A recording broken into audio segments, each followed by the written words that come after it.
우리 옆에 사람에게 한번 인사합시다. 사랑합니다. 축복합니다. 감사합니다. 우리 지난주 암송 구절 같이 볼까요? 시작.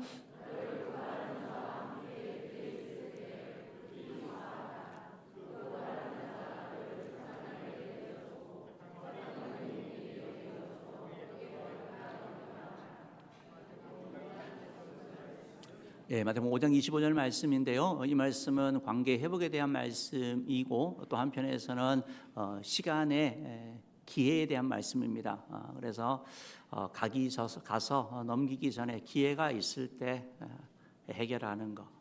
그래서 때를 놓치지 않는 것 참 중요합니다. 우리 관계도 마찬가지거든요. 시간이 지나면 지날수록 우리의 기억들이 왜곡되기도 하고 더 상처가 커지고 또 부풀려지고 그래서 해결이 되지 않을 때가 많이 있습니다. 그래서 우리가 이 말씀을 기억하면서 하나님께서 그런 마음 주실 때 또 회복하고 화해하라, 사화하라, 화해해서 하나님과의 관계 또 우리와의 사랑과의 관계가 회복되어져서 주께 주시는 그런 풍성한 삶이 여러분 가운데 있기를 주님으로 축복합니다. 이번 주 말씀 같이 보겠습니다. 시작. 진실로 내게 이르노니 내가 한 푼이라도 남김이 없이 다 갚기 전에는 결코 거기서 나오지 못하리라. 마태복음 5장 26절 말씀. 아멘. 이 말씀 가지고 또 한 주 이렇게 살아가면 좋겠습니다. 우리 오늘 읽은 말씀 가지고 핍박자 사울을 찾아오신 예수님, 이런 제목으로 말씀을 나누려고 합니다. 사도행전을 계속해서 읽어가고 있고 특별히 사도행전을 보면서 우리가 지금 초대교회 7집사 가운데 2사람 스데반 집사님과 관련되어서 3주간 내용을 다뤘습니다. 그래서 스데반 집사님 성령 지혜 충만, 믿음 충만, 은혜 충만하고 정말 얼굴이 천사 같은 그런 존재, 순교하는 데까지 정말 예수님을 닮은 모습으로 가는 그런 아름다움, 마지막까지 아름다웠던 모습을 우리가 기억을 했죠. 또한 그 다음에 봤던 분이 바로 빌립 집사님이죠. 빌립 집사님은 한마디로 요약하자면 전도자죠, 전도자. 그래서 사마리아 땅에 가서 복음을 전한 전도자의 모습을 보게 되고 우리 지난주 특별히 빌립 집사님을 통해서 배우는 전도라는 제목으로 말씀을 나눴는데 우리가 이제 우리 저와 여러분 모두가 이렇게 빌립 집사님처럼 그런 전도자가 돼야 되는 거죠. 그런 전도자가 되려면 성령의 음성에 민감해야 된다. 하나님의 음성에 민감해야 된다. 하나님은 계속해서 우리 가운데 말씀하시거든요. 그래서 누군가 떠오르게 하고 생각나게 하고 누군가가 다른 사람에 통하여 그 이름이 나오게 하고 그때 하나님 앞에 우리가 나아가야 되고 그것을 외면하지 않고 하나님이 그런 마음 주실 때 우리가 기도하고 또 연락하고 만날 때 하나님이 일하신다. 두 번째는 그 사람의 필요를 보라라고 말씀드렸습니다. 그래서 가까이 보지 아니하면 다 문제가 없는 것 같습니다. 그러나 가까이 가보면 다 상처가 있고 아픔이 있습니다. 아무리 화려한 위치, 많은 돈을 가져도 아픔이 있거든요. 그래서 니에시에게 다가갔던 빌립 집사님처럼 멀리서 보는 게 아니라 전도하기 위해서는 다가가게 되고 그래서 그의 필요들 때로는 그의 아픔들 그것을 알면서 공감해주고 또 해결해 줄 수 있는 것은 해결해 주지만 우리가 해결하지 못하기 때문에 모든 문제 해결되시는 예수님을 소개해 주는 것 이것이 바로 빌립 집사님에게 배우는 그런 전도법이었죠. 그래서 그 사람이 가진 문제가 어떤 문제가 되든지 모든 문제 해결자는 바로 예수님이기 때문에 우리가 예수님을 전하는 것 중요하고 그리고 마지막에 말씀드린 것은 우리가 열심히 전했는데 결과를 하나님 앞에 맡겨야 된다고 말씀드렸습니다. 결과를 맡기지 아니하면 우리가 실망하고 그래서 아유 안 해. 열심히 했는데 아무것도 안 되던데 이번 초청주기 때문에 막 기도도 하고 금식도 하고 막 했는데 안 되잖아. 아유 안 해. 이러면 그것은 결과를 내가 하는 것이고 하나님께서는 결과를 주님께 맡기고 우리에게는 순종하라고 말씀하시는 거죠. 그래서 때가 되면 하나님이 일하시고 때로는 내가 이 사람을 통해서 이런데 하나님께서 다른 걸 통해서 일하시는 걸 많이 보게 되는 거예요. 그래서 우리가 빌립 집사님처럼 이번 초청 축제 가운데 이런 전도자가 많아지는 자 되기를 바라고 또 우리 대신자를 작성하고 해나가는 데 있어서 여러분 한 사람 한 사람 생각하면서 하나님이 누군가를 그렇게 떠오르게 하고 마음 주실 때 외면하지 않고 또 순종해서 하나님께 순종하면 하나님께 복을 주시거든요. 그런 애 누리기를 주님으로 축복합니다. 그래서 오늘은 사도행전 9장의 말씀입니다. 9장으로 넘어갔는데 구장은 너무나 이렇게 좀 우리들 가운데 이제 극적이고 또 놀라운 회심 사건, 변화된 사건을 다루고 있거든요. 그 사람은 바로 사울이라는 사람입니다. 여러분이 잘 아는 사도 바울 아시죠? 바울. 바로 그 사람이 어떻게 예수를 믿게 되었는지를 소개하고 있습니다. 이 사건이 너무나 중요하기 때문에 사도행전은 이 사울이 회심한 사건을 3번 기록하게 됩니다. 첫 번째 사건이고 그 후에 사도 바울을 통하여 사도 바울의 입을 통하여 3번이나 이 사건을 기록하게 되고 이 사건으로 말미암아 사울의 인생이 완전히 바뀌어 바울의 인생이 완전히 바뀌는 것을 보게 되는 것이죠. 그래서 오늘 우리가 이 말씀을 이렇게 보면서 우리에게 주시는 그런 교훈들 이렇게 좀 살펴보려고 합니다. 오늘 첫 번째로 우리가 말씀을 통해서 얻게 되는 교훈은 뭐냐면 여러분 예수님은 사람을 차별하지 아니하세요. 그래서 예수님은 핍박자로 삶의 방향이 잘못되었던 사울을 찾아오셨다라는 거예요. 여러분 주님은 누구든지 찾아간다라는 거예요. 우리가 생각할 때 저 사람은 정말 안 되는 사람이야, 정말 망난이야, 정말 교회에 대하여 막 욕을 하고 막 교회에 대하여 온갖 박해하는 사람이야. 그 사람도 주님은 외면하지 않으시는 거예요. 주님께서는 그를 찾아가시고 그도 구원받기를 원하고 그도 새로워지기를 원하고 그도 변하기를 원하는 것이 바로 주님의 마음인 것을 보게 됩니다. 오늘 우리가 9장 1절 말씀을 이렇게 읽어보면 이 본문은 예수님을 만나기 전에 사울의 모습을 우리 가운데 보여주고 있거든요. 그러니까 과거의 모습이에요. 우리는 사도 바울이 막 복음 전하고 교회를 세우고 막 헌신한 거 너무나 잘 알고 있는데 그 이전의 모습을 좀 이렇게 살펴보려고 합니다. 우리 1절 2절 말씀 한번 읽어볼까요? 1절 2절 말씀 읽어봅시다. 시작. 사울이 주의 제자들에 대하여 여전히 위협과 살기가 등등하여 대제사장에게 가서 다메섹 여러 회당에 가져갈 공문을 청하니 이는 만일 그 도를 따르는 사람을 만나며 남녀를 막론하고 결박하여 예루살렘으로 잡아오려 함이라. 1절 말씀 이렇게 보니까 사도 바울에 대한 얘기를 사울에 대한 얘기를 하면서 주의 제자들에 대하여 즉 예수 믿는 사람들에 대하여 적개심을 가진 걸 말하거든요. 그러면서 표현하면서 위협과 살기가 등등했다. 위협과 살기가 등등했다. 무슨 피해를 끼쳤을까요? 무슨 악감정이 있을까요? 보통 이렇게는 잘 안 하죠. 여기서 등장하는 위협과 살리기라는 것은 맹수가 짐승을 잡아먹을 때 내는 어떤 그런 표현을 얘기를 하는 거거든요. 그러니까 지금 사울의 마음에는 어떤 마음이 있냐면 미움의 마음이 가득한 거예요. 증오의 마음이 가득한 거예요. 그래서 예수 믿는 사람들에 대하여 교회에 대하여 그냥 말할 수 없는 그냥 싫은 거죠. 싫으면서 이들을 없애야 되겠다라는 그런 마음이 그 가운데 가득하게 된 것을 보게 되는 것입니다. 여기서 특별히 이제 여전히라고 표현되는데 이 여전히라는 이 말은 앞에 여러분 혹시 사울이 등장했던 거 혹시 기억나세요? 스데반 집사가 죽을 때 그때의 증인이 있었던 사람이 바로 사울이었죠. 사울 앞에 증인의 물건을 놨다라고 말하고 있지 않습니까? 그러니까 바로 그때 등장했던 그 청년 사울, 바로 그때부터 교회는 핍박이 시작되어졌거든요. 스데반의 집사를 죽이고 나서 그리고 나서 이제 교회를 뿌리 뽑겠다라고 생각했는데 뽑히지 않는 거죠. 그 박해 가운데 사람들이 흩어지게 됩니다. 예루살렘에는 사도들만 남게 되고 그 흩어진 사람들이 가는 곳마다 또 복음을 전하는 거예요. 그곳에 가서 왜 왔니? 예수님 때문에 왔어. 예수님이 메시아야. 예수님이 구세주야. 예수님이 나를 변화시켜서 예수님이 우리 가정을 회복하셔서 예수님 믿으면 너무 기쁘고 너무 즐거우면서 막 복음을 전하는 거죠.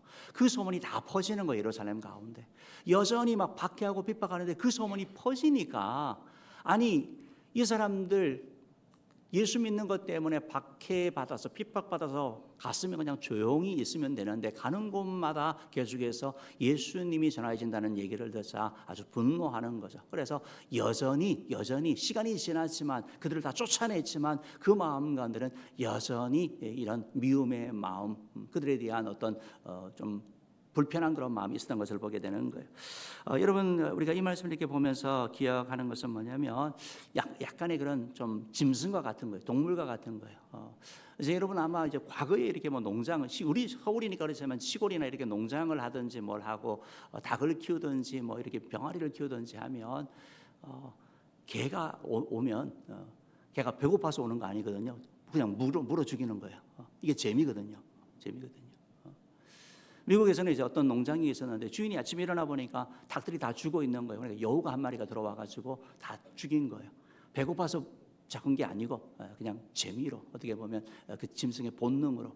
마찬가지로 지금 사울은 어떻게 보면 미움의 영에 사로잡혀 가지고 그냥 다 없애버리려고 하는 그 아주 특심한 어떤 그런 미움이 아주 강한 것을 이렇게 보게 되고, 그 마음이 바로 사단에게 사로잡힌 것을 보게 됩니다. 그러면서 오늘 성경에 보니까 바로 대제사장에게 갔다라고 말하고 있죠. 2절 말씀 보니까 다메섹까지 간다라고 말하고 있는 거예요. 대제사장에 가가지고 공문을 달라는 거예요. 뭐냐면 다메섹이라는 지역은 유대 땅이 아니거든요. 그러니까 수리아라는 다른 나라이기 때문에 바로 그곳에 있는 회당, 바로 유대인들, 바로 범죄자를 잡으러 가겠다라고 하면서 그걸 허락받는 공문을 달라고 요청하고 있는 것을 보게 되는 것이죠. 그래서 공문을 요청했다. 그러니까 여러분 다메섹까지 간다.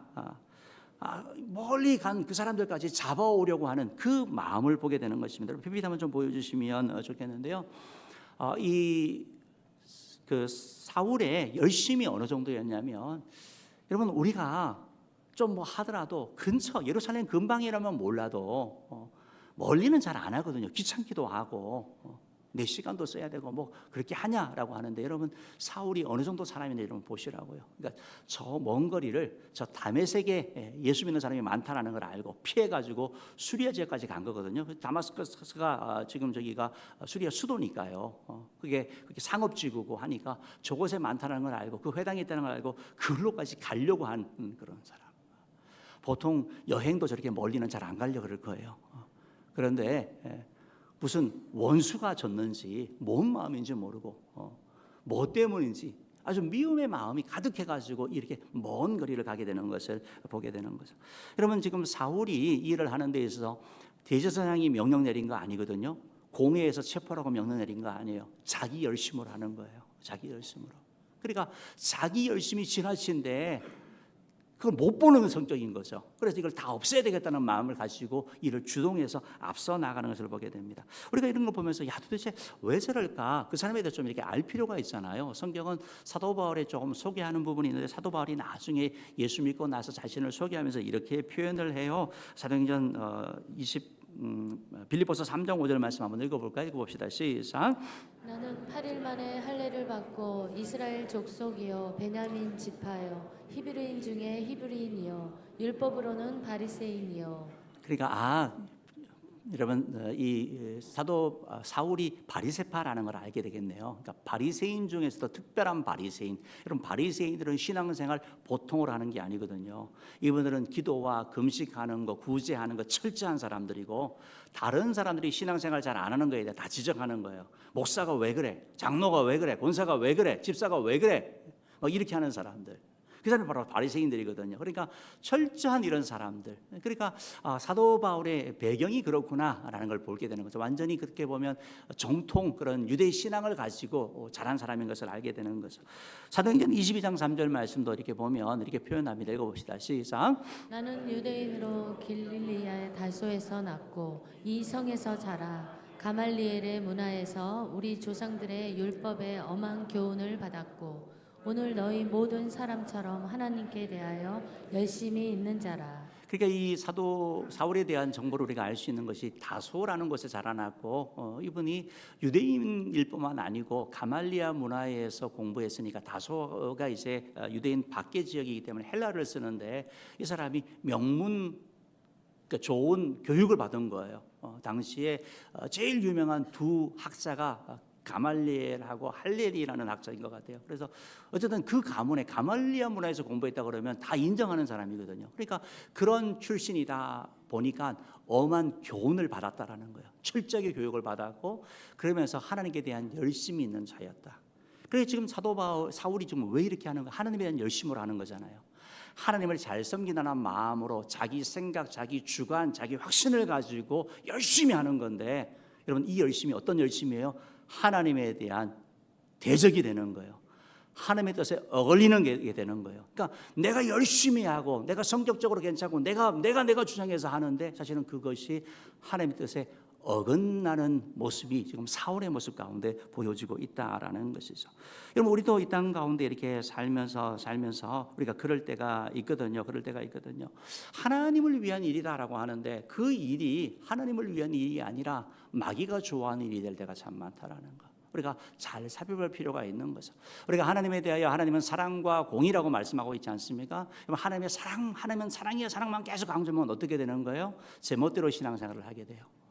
다 하나님이 다 봐주신대요.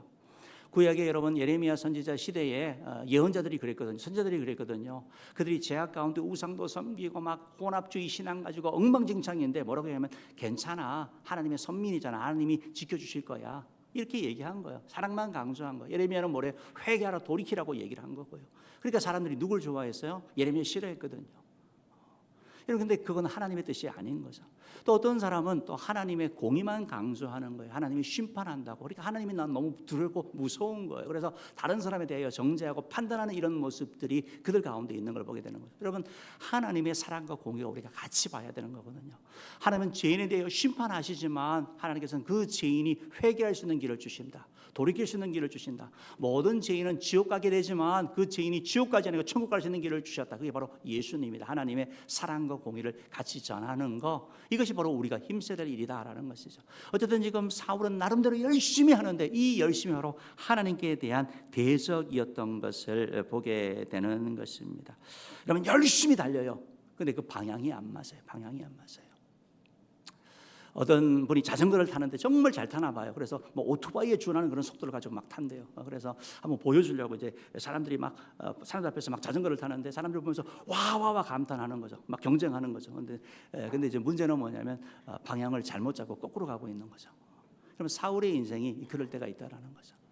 내가 나름대로 막 열심히 하는데 자기 확신이 너무 강한데 차라리 열심이 없으면 괜찮은데 그 열심 때문에, 그 지나친 열심 때문에 하나님께 대적한 존재가 바로 사울이었던 것을 보게 되는 것입니다.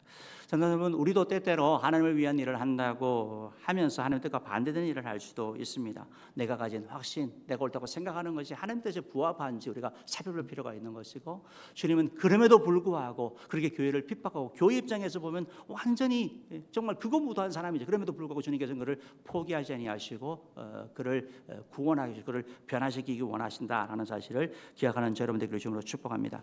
두 번째로 오늘 말씀을 통해서 얻게 되는 것은 뭐냐면 예수님은 사울에게 하늘의 빛과 음성의 영적 체험을 주셨습니다. 여러분, 사울에게 하나님께서는 특별한 체험을 주셨어요. 영적인 체험, 잊을 수 없는 체험, 잊혀지지 않는 체험, 그 삶을 변화시키는 체험, 바로 하늘의 빛과 주의 음성이 그 가운데 들린 거예요. 사실 우리도 신앙생활하면서 주님, 내가 주님 보기 원합니다, 주의 음성 듣기 원합니다, 이런 기도 많이 하시잖아요. 그런데 사울이 바로 그걸 체험한 것을 보게 되는 거죠. 오늘 3절 4절 말씀 한번 읽어볼까요? 시작. 사울이 길을 가다가 다메섹에 가까이 이르더니 호련히 하늘로부터 빛이 그를 둘러 비추는지라. 땅에 엎드려져 들음에 소리가 있어 이르시되 사울아 사울아 내가 어찌하여 나를 박해하느냐 하시거늘. 여러분, 사울은 정말 충격적인 이런 영적 체험을 하는 거예요. 그런데 여러분, 우리가 신앙생활 하는 데 있어서 정말 변화하려고 할 때, 여러분, 자기 확신이 너무 강한 사람, 자기 신념이 아주 강한 사람은 웬만해서는 듣지는 않습니다. 우리가 전도도 해보고 하면 그냥 벽이에요, 벽. 이런 사람들에게는 충격적인 일이 필요한 거예요. 충격적인 거. 그 충격적인 일이 바로 오늘 다메섹 사건인 거예요. 이 다메섹 사건은 어떻게 보면 강팍하고 자기 생각이 확고했던 그런 사울을 무너뜨리는 그런 역할을 보게 되는 거죠. 다메섹 가까이 가면서 사울은 뭘 생각하는 거예요? 이번에 몇 명 잡아올까? 어디 가서 어떻게 해야지? 그 생각을 하는데 주님의 생각이 다른 것을 보게 되는 거죠. 바로 주님께서 바로 하늘로부터 강한 빛을 비쳤다고 말하고 있는 거예요. 성경의 빛은 하나님의 영광을 얘기하거든요. 하나님의 임재, 하나님의 영광을 얘기하는 거예요. 여러분, 태양이 있는데 태양에 강한 빛이 비친다. 아니, 태양에 다 같이 있는데 무슨 다른 특별한 빛이 마치 광선이 쏘이는 것처럼 영적인 체험을 하는 거예요. 그리고 나서 사울은 눈이 멀고 바닥에 꼬꾸라지게 되는 일이 있게 되거든요.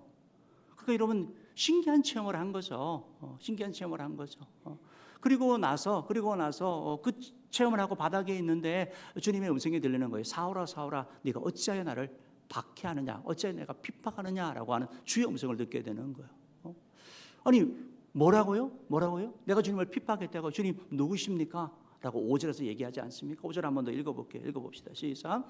대답하되 주여 누구시니까 이르시되 나는 내가 밖에 아는 예수라. 깜짝 놀라는 거죠.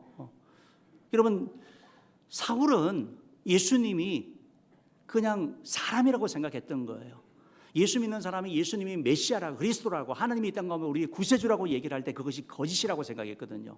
사람이 죽었다가 부활했다는 그 말 다 거짓말이고 다 사기꾼들이고 정통 하나님의 신앙을 망가뜨리는 사람이라고 생각했거든요. 근데 지금 뭘 만난 거예요? 부활하신 주님을 만난 거예요. 부활하신 주님의 음성을 들은 거예요.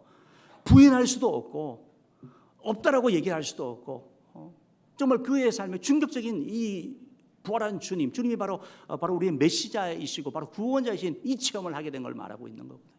이걸 통하여 바로 사울은 바로 예수님이 바로 구세주다, 예수님 바로 구원자다, 예수님 바로 메시아라는 사실을 그가 알게 되었을 뿐만 아니고 또한 사울 입장에서는 당황스럽죠. 사울은 예수님을 박해한 적은 없잖아요. 그런데 뭐라고 말하고 있는 거예요? 왜 네가 나를 박해하느냐라는 거예요. 주님은 뭐라고 말씀하는 거예요? 교회 성도를 위한 핍박과 교회를 위한 무너뜨림이 바로 나를 한 것이다. 결국 나와 교회가 같은 것이다라고 주님께서 말씀하고 있다라는 거예요.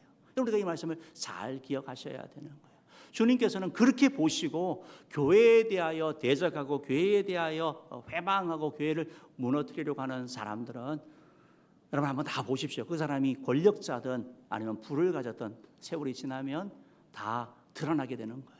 하나님이 손을 대시는 걸 보게 되는 거예요. 영원하게던 그 권력이 끊어지게 되고 그 많았던 재산이 무너지게 되고 그 잘 있던 건강이 무너지게 되는 걸 보게 되는 거. 왜? 하나님께 대한 대적을 하게 되면 그렇다라는 거예요. 여러분 우리 이제 개인적으로 생각을 해볼 때 우리가 교회에 대한 대적은 안 하겠죠. 근데 여러분 우리 자신 한번 살펴보자고요. 오늘 주님께서 사울에게 어찌하여 네가 나를 박해하느냐라고 말씀하는 것처럼 저와 여러분이 혹시 우리 성도들 가운데 누구를 향하여 험담하고 모함하고 비난하고 안 좋은 욕을 하고 혹시 그러지는 않습니까? 어떻게 보면 우리는 그 사람이 잘못했으니까 그 사람에 대한 얘기를 하는데 주님께서 뭐라면 나에 대한 것이라고 받을 수 있다는 것이죠. 그래서 우리가 우리 자신을 점검하고 돌아볼 필요가 있다라는 거. 만약에 그러면 그 사람에 대한 욕설이나 그 사람에 대한 어떤 그런 일들이 바로 주님께 대한 모욕이라고 한다고 한다면 역으로 생각할 때 우리가 그 사람을 위하여 축복하고 기도하고 사랑을 베푸면 그건 누구를 위한 거예요? 주님을 위한 것이 된다는 것이죠. 어쨌든 이 사건은 사울의 인생에서 정말 잊을 수 없는 그런 놀라운 사건이었고 그의 인생을 완전히 바꾸는 사건이었죠. 여러분 사울아 네가 어찌하여 나를 박해하느냐라는 이 음성은 책망하는 음성이 아니에요. 사랑의 음성이에요. 돌아오라는 음성이에요. 사울이 이제 자기의 예수님 만난 체험을 3번 말씀한다고 말씀드렸잖아요. 3번 나오게 되는데 바로 사도행전 26장 말씀 보면 아그리빠 왕 앞에서 자기가 했던 체험을 이렇게 설명하고 있습니다. 26장 몇 절이죠? 14절 말씀 한번 읽어볼까요? 시작. 우리가 다 땅에 엎드려지매 내가 소리를 들으니 히브리 말로 이르되 사울아 내가 어찌하여 나를 박해하느냐 가시채를 뒷발질하기가 내게 고생이니라. 그러니까 소리가 들리는데 무슨 소리가 나는데 다른 사람은 다 못 알아듣는 거예요. 사울만 알아듣는 거예요. 사울아 내가 어째 나를 박해하느냐 이걸 듣는 거죠. 그리고 하는 말씀이 뭐냐면 가시채가 뒷발질하기가 내게 고생이다라는 말이 뭐냐면 뒷발질하면서 가시나무를 자꾸 찬다는 거예요. 여러분 가시나무를 발로 차면 아파요. 누가 아파요? 가시가 아파요? 내가 아파요? 내가 아픈 거예요. 그 지금 인생을 살면서 주님께서 안타까워서 돌이키라, 회개하라. 지금 그 인생에 그렇게 지금 네가 열심히 가는데 그것이 결국 너에게 고통만 되고 어려움만 되니까 바로 나에게 돌아오라고 하시는 그런 초청의 말씀이 주어지는 것이죠. 여러분 사울은 자기 자신이 아주 잘났고 정말 뭐 내놓아도 전혀 빠지는 게 없죠. 명문가 출신에 좋은 학교 나왔죠. 좋은 가문이죠. 뭐 사회적인 권력도 있죠. 다 있거든요. 그러니까 너무나 당당하고 그렇지 못한 사람에 대한 그런 태도가 있었는데 그 예수님을 만나고 나서 이렇게 변하죠. 디모데전서 1장 15절 말씀 읽어봅시다. 시작. 미쁘다 모든 사람이 받을 만한 이 말이여 그리스도 예수께서 죄인을 구원하시려고 세상에 임하셨다 하였도다. 죄인 중에 내가 개순이라. 죄인 중에 내가 개순이라 라고 표현되어 있죠. 내가 완벽하고 내가 하나님을 위한 일인 줄 나중에 알고 보니 내가 정말 하나님 앞에 정말 죄를 지었다. 내가 괴수다. 이렇게 고백하는 사울의 모습. 이게 어떻게 보면 참된 신앙인의 모습인 거죠. 여러분, 주님 앞에 우리 자신을 발견하면 우리가 주님 앞에 하나님의 자녀인 것을 발견해서 너무 기쁘지만 내 속에 있는 죄를 보게 되는 거거든요. 내가 죄인이라는 걸 깨닫게 되는 거. 이게 주님을 만났을 때 나타나는 반응이다라는 거. 그래서 죄인됨을 발견하게 되면 그 인생에는 소망이 있는 거예요. 왜냐하면 죄인에게는 바로 구세주가 필요하고 그 주제를 따라 살아가기 때문에 그렇다라는 것입니다. 사랑하는 성도 여러분, 사울에게 주님께서는 이렇게 잊을 수 없는 영적 체험을 주시는데요. 정말 이 체험은 사울만이 아니고 여전히 주님께서 이렇게 일하시고 변화시킨 걸 보게 되는 거예요. 그 흉악한 사람을 변화시킨 걸 보게 되는 거죠. PPT 한번 보여주시면 좀 소개하고 싶은데요. 이 은혜 하나님의 은혜라고 리스벨이라는 지금은 이제 목사님이 됐고 과거에 이제 시카고 트리뷴지의 기자였죠. 이분은 아내가 이제 예수를 믿고 이 사람은 예수를 안 믿는 사람이고 그래서 이 사람은 무신론자예요. 신이 없다라는 거예요. 그리고 기독교에 대하여 아주 적대적인 사람이죠.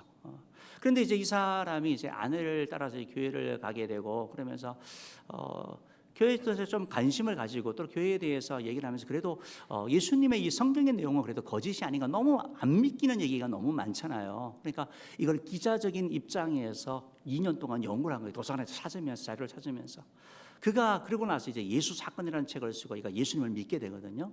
근데 이 사람이 지금은 목사님이 되어 있어요. 교회에 대하여 막 거품 몰고 했던 사람이 지금 목사님이 되어 있는 거. 그럼 하나님의 은혜이고 저 은혜, 하나님의 은혜는 무슨 얘기냐면 하나님의 은혜다. 하나님께서 우리 가운데 혼혈인 고아도 찾아오고 마약 중독자 아니면 또 뭐 살인자, 불륜 가운데 빠졌던 자들, 노숙자들, 뭐 무신론자들 찾아가서 다 만나주시고 변화시켜 주신다. 하나님 우리 자녀 삼아 주시는 거, 모든 매임에서 풀려나는 거, 착한 용서받지 못할 누군가를 용서하게 되는 거, 이것도 은혜라고 표현하고 있고 빈손이라도 주님만으로 만족하는 거, 이게 은혜라고 얘기를 하면서 저 책에 여러 이런 사람을 소개하고 있죠. 또 그 옆에는 하나님을 고치지 못한 사람 없다는 것은 우리 박효진 장로님, 우리 명문교회 우리 여기 근처에 있거든요. 거기에 장로님이시죠. 장로님이신데 이분이 청송 감호소에 계시다가 서울구치소에 계시다가 그리고 소망 교도소에 이렇게 계시다가 결국 다 지금은 퇴직한 걸로 알고 있는데 저분이 원래 예수 믿는 사람 아니었거든요. 근데 이제 결혼하면서 이제 아내 따라서 교회를 가고 아내 교회 다니니까 이제 교회에서 집사 직분을 준 거죠. 집사 직분을 해서 그런데 집사 되고 나서 9년 만에 예수님을 믿게 된 거예요. 그동안 그냥 교회를 다녔던 거고 예수님을 만나게 된 거예요. 만나고 나니까 주변 사람들이 내 몸이 하나님이 계신 성전이다라는 이 말씀을 어떤 분이 하셔가지고 그 말씀을 듣고 나니까 갑자기 좋아하던 술, 담배, 뭐 노름 이런 게 다 끊어지더래요. 그러고 나서 그 전까지 이분은 교도관으로서 아주 악명 높은 사람이었고 어떻게 보면 죄인들은 악질들은 강하게 다스려야 된다 해서 아주 그냥 무서운 사람이었던 거였거든요. 그런데 예수님을 만나고 나니까 아주 사랑이 넘치는 사람, 복음 전하는 사람으로 바뀌고 그가 막 살인자들, 우리 그런 흉악한 범죄들에게 복음 전해가지고 그들이 예수 믿게 되고 마지막 사형장에 가면서 편안하게 가고 찬양하는 그 모습을 다 기록하고 있으면서 하나님이 고치지 못할 사람이 없다라고 말하고 있는 것이거든요. 자, 여러분 그렇습니다. 예수님은 우리 가운데 찾아서 영적인 체험을 주고 확신을 주게 되면 변하지 않는 것이죠. 여러분 사울과 같은 체험이 필요한 게 아니고 우리에게 필요한 게 뭐냐면 예수님이 바로 우리의 구세주고 우리의 인생의 해답이라는 것을 아는 것이죠. 여러분 신앙은 두 가지예요. 한 가지는 바로 사도 바울처럼 예수 안 믿고 막 딴 길 가다가 좀 두들겨 맞고 또 변화를 통하여 체험하는 그런 사람, 그래서 예수를 믿는 사람이 있고 또 한 분은 바로 디모데처럼 믿음의 가정에 태어나서 어릴 때부터 신앙생활을 하면서 잘 자라는 그래서 신앙의 용사가 되는 사람이 있습니다.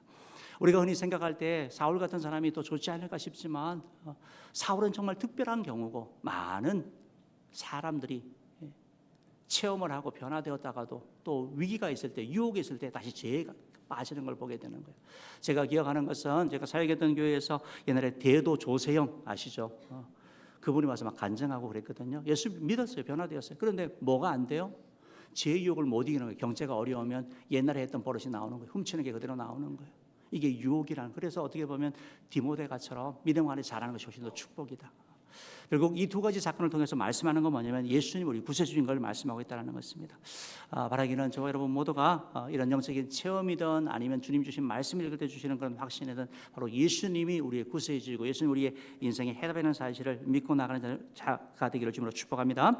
마지막 세 번째로 오늘 이 사울을 찾아오셔서 주님께서는 바로 예수님은 눈먼 사울을 눈뜬 사명자로 변화시키고 예수님 만나면 변하게 돼요. 그래서 변하게 바뀌는 거. 이거 예수님 만난 사람은 안 바뀐다라는 건 여러분 예수님을 안 만난 거예요. 바뀔 수밖에 없어요. 이거는요. 뭐 완전히 새 사람이 되는 건 아니다 하더라도 뭔가가 변하게 되는 거. 이거 예수님을 만난 사람이 나타나게 되는 거. 말이 바뀌고 시간이 바뀌고 돈 쓰는 게 바뀌고. 그럼 우리가 바뀌어서 주일 전에 오는 거 아닙니까? 바뀌었기 때문에 주님 앞에 예물 드리는 거 아닙니까? 바뀌었기 때문에 우리가 용서하려고 하고 바뀌었기 때문에 내가 참는 거고 그런 거 아닙니까? 이게 변화가 우리 가운데 있을 수밖에 없는 것이고 사울이 바로 그렇게 변하게 되는 걸 보게 되는 거죠. 예수님은 우리를 변화시키는 분이죠. 사도행전 6장 6절 7절 말씀 한번 읽어봅시다. 시작. 너는 일어나 시내로 들어가라. 내가 행한 것을 내게 이를 자가 있느니라 하시니 같이 가던 사람들은 소리만 듣고 아무도 보지 못하여 말을 못하고 서 있더라. 예, 주님께서 일어나 가라라고 말씀하는 거죠. 주의 말씀을 듣고 일어나서 사도 바울은 순종하게 됩니다. 우리 9절 말씀, 8절 9절 말씀 봅시다. 8절 읽어봅시다. 시작. 사울이 땅에서 일어나 눈은 떴으나 아무것도 보지 못하고 사람의 손에 끌려 다메섹으로 들어가서 예, 사면으로 들어갔다 말은 여러분 눈을 떴는데 보이지 않아요. 못 보는 거예요. 그리고 사울이 어떻게 합니까? 사람의 손에 끌렸대요. 여러분 이게 되게 중요한 말이거든요. 사울은 지금 사람을 끌고 왔죠. 사람을 끌고 다니는 사람이 사람이 끌려다니는 인생은 아니었거든요. 근데 이제 예수님을 만나고 나서 사람에게 끌려가는 인생이 되는 거예요. 다시 말씀드리면 성령에 끌려가는 인생이 되는 거예요. 우리의 신앙생활의 성패는 어디에 있느냐? 내가 주장해서 사는 게 아니라 성령의 인도를 받는 거, 하나님의 인도를 받는 거, 끌려가는 인생 되는 거. 그때 우리 인생이 달라지고 변하게 되는 것이고 그 시작점을 보여주는 거죠. 보이지 아니하니까 사람 손에 어쩔 수밖에 끌려가는 것이고 그 위에도 사도 바울은 계속해서 성령의 지배를 받는 삶을 살아갑니다. 다메섹으로 들어가서 9절 말씀 읽어봅시다. 시작. 사울 동안 보지 못하고 먹지도 마시지도 아니하니라. 예, 사흘 동안 보지 못하고 먹지 못하고 마시지 못하는 고통이 그 가운데 있는 거예요. 사흘의 이 시간이 바로 고통의 시간이죠. 근데 이 고통의 시간은 바로 그를 새롭게 세우는 시간이고 그를 변화시키는 시간이거든요. 우리 인생에 여러분 고통이 옵니다. 하나님께 사랑하는 우리 가운데도 어려움을 주실 때가 있죠. 그것이 경제적인 거든 자녀 문제든 어떤 뭐 이런 여러 가지 일들이 있어. 오해를 받을 때도 있고 해결되지 않을 때도 있고 그런 것이 있는데 그런 고통이 있는데 고통에는 항상 뜻이 있거든요. 고통을 통하여 주님 우리를 부르시겁니다. 고통을 통하여 예수 믿게 하는 거예요. 고통을 통하여 주님 앞에 항복하게 하는 것, 또한 고통을 통하여 사울처럼 바로 사명자로 나가게 하는 것. 고통은 우리를 주님 앞에 인도하고 주님 앞에 헌신하게 하는 두 가지 그런 역할을 우리 가운데 감당하는데 사울은 바로 그 일 가운데 너무나 사울은 순종하면서 가는 걸 보게 됩니다. 그래서 그가 바로 즉각적으로 고통의 의미를 알고 이후에 이렇게 보면 바로 복음 전환자로 바뀌는 것을 보게 되는 것이죠. 사랑하는 은혜의 성도 여러분, 은혜의 성도 여러분, 예수님은 사울을 만나서 그 보지 못하는 그에게 육적인 것만 보던 그에게 영적인 세계를 보는 영안을 열어주셨고 주님을 보는 눈을 열어주셨고 주를 통하여 이끌어져 가야 되는 성령의 지배를 받는 삶에 대한 것을 말씀하셨고 또한 더 나아가서 교회를 핍박하고 무너뜨리는 자가 아니라 전도자의 삶을 살 것에 대한 것을 말씀하셨다라는 것입니다. 주님께서 이렇게 말씀하신 것처럼 우리 삶 가운데로 고통이 오고 어려움이 올 때가 있거든요. 그런데 그것이 때로는 주를 향한 부름이 되고 쓰임이 될 수 있다는 사실 여러분 기억하시면 좋겠어요. R.A. 토레이라는 신부님이죠. 목사님이 계시는데요. 이분 같은 경우도 이제 청년 때 우울증이 너무 심했던 거예요. 우울증이 계속 심하면 우울증의 끝은 자살을 하려고 그러잖아요. 그래서 이분도 계속 그 고통 가운데 시달리다가 어느 날 자살해야 되겠다 생각하고 세면대 들어가가지고 면도칼로 이제 그으려고 그러는 거죠. 근데 이제 거울에 자기 얼굴을 딱 보는데 갑자기 가슴이 답답해지는 거예요. 그래서 예수를 믿는데 해결이 안 되니까 근데 막 가슴이 답답해지는데 그때 갑자기 하나님이 생각나는 거예요. 하나님 나에게 다시 한번 삶에 대한 용기를 주시고 다시 살려주신다면 내가 전도자가 되겠습니다. 그리고 나서 그가 전도자가 되는 거거든요. 여러분 이 고난이라는 게 때때로 우리를 어려움이라는 것이 사실은 그게 우리가 하나님 앞에 나아가는 그런 통로가 될 수 있다는 여러분 기억하시기 바랍니다. 오늘 말씀 정리하겠습니다. 오늘 말씀 보는 것처럼 여러분 사울은 정말 교회를 핍박하고 박해하고 전도돼서는 안 되는 사람인 것 같은데 주님께서 그를 변화시키는 거죠. 그에게 새로운 영적인 체험을 통해 가지고 그를 새롭게 하시고 예수님이 누구인지 믿게 하시고 그래야 저를 전도로 삼으신 것을 보게 됩니다. 마찬가지로 주님께서는 이 일을 그때만 한 게 아니라 지금도 여전히 하고 계시는 걸 보게 되는 거죠. 마지막 PPT 보고 설교를 정리할게요. PPT 봅시다. 바로 여러분 똑같이 어떻게 보면 이 이기풍 목사님도 한국의 사도 바울이라고 불리는 자입니다. 왜냐하면 이분은 평양의 깡패였거든요. 그래서 복음 전하는 선교사님이 막 그 거리에서 복음 전할 때 돌을 던져가지고 턱을 맞춰가지고 턱이 깨지게 만들었거든 사람이거든요.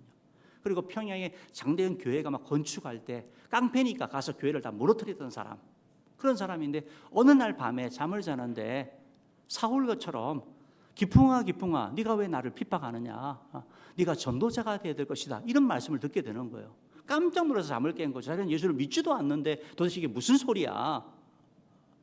그러고 나가지고 자기 계속 전도하던 친구가 있었대요. 그 친구에게 가서, 예수 믿는 친구에게 가서 얘기를 했더니 바로 스왈렌 선교사님에게 소개하게 되고 그 선교사님을 통해 예수를 믿게 되고, 그러고 나서 이분이요 제주도 선교사를 가게 되는 거예요. 우리 한국의 첫 번째 일곱 목사님을 세웠는데 그 가운데 한 분이에요. 그리고 나서 제일 첫 번째 제주도 선교사를 가게 돼요. 그래서 제주도에 가면 이기풍 목사 선교관이 있습니다. 기념 그 선교관이 있습니다.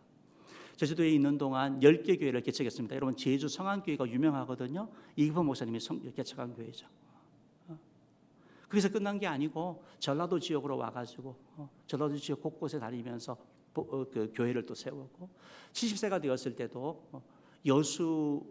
여수의 어디 뭐 그 마을이래요. 근데 여기는 잘 안 간대요. 근데 그곳에 70세가 되어서 들어가가지고 또 교회를 세우고, 그러니까 평생 자기가 들은 그 음성 하나 때문에 인생이 완전히 바뀐 사람 된 거. 이게 바로 이기풍 목사인 것이죠. 여러분 이런 완전히 변화된 삶이 여전히 있는 것이고, 최근에 또 이런 분도 있었죠. 한번 아마 이분 보시면 혹시 다음 사진 한번 보여주실래요? 한번 보여주시면 이분 아마 많이 보셨을 수도 있었는데 이제 이분은 뭐 머리가 이제 저런 건데요. 원래 이제 저분도 옛날에 스님이었거든요.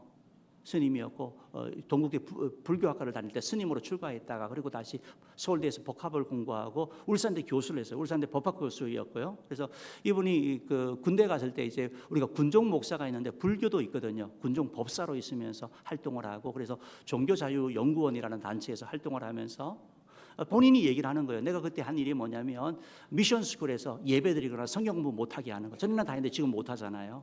그 일이 제한을 둔 거 그 일을 했다고 얘기를 하고 있습니다. 그러면서 공무원들이 또 복음 전하거나 선교하는 거 다 금지했잖아요. 그 일을 하는데 자기가 그 일을 했다라고 합니다. 그러면서 이분이 뭐라고 얘기를 하냐면 교회에 대하여 계속해서 교회가 그냥 싫었대요. 그래서 어떻게 교회를 이렇게 무너뜨릴까 그 생각을 하다가 기독교 방송 그래도 알아야 되니까 설교를 이렇게 들었대요. 그래서 설교를 들으면서 목사님 설교 들으면서 아이고 니나 잘해라 이렇게 속으로 말을 했대요. 근데 그 순간 혀가 굳어지면서 바닥에 넘어졌대요. 혀가 안 펴지는 거죠. 영적인 체험이죠.